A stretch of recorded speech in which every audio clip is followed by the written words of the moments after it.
Greetings, comrades. After a short break for the holidays, my reading group met today, so we are back with another Capital Explainer. As I mentioned before, chapter 15 is extremely long, so today we are talking about sections 4 and 5 of chapter 15. In chapter 4, it opens with Marx talking about the body of a factory, how machines are organized into a system. He loves these metaphors, so comparing the different organs of the body to the different machines and the way they all interact in the factory. We're talking about this introduction of machinery and the proliferation of machinery and how it is being used to replace workers or change the relationship of the workers to their tools. We're talking about getting more done in less time, which is just under capitalism is a more efficient exploitation of the worker.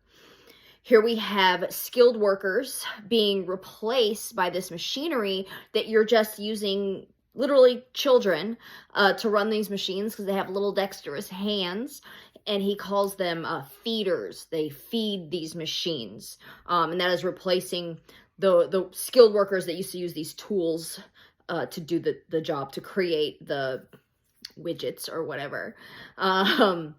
There's a quote here that I really like. In the handicrafts and manufacture, the workman makes use of a tool. In the factory, the machine makes use of him. Beautiful.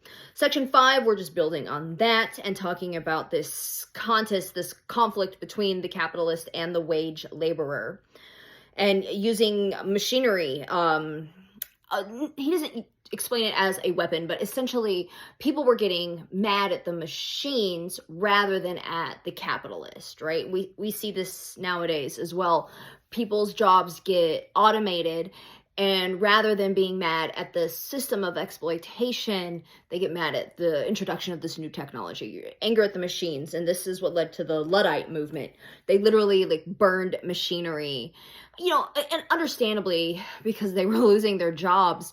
And even worse in Marx's time, we barely have any sort of fail-safes here for people to rely on when they lose their jobs. But in England in the mid-1800s, there was absolutely nothing. People starved to death when they lost their jobs to these machines. So it's understandable that they were upset, but the anger was misplaced. We should fight the capitalists and not the machines. So yeah, that is sections 4 and 5 of chapter 15. I'll see y'all again next week. Cheers.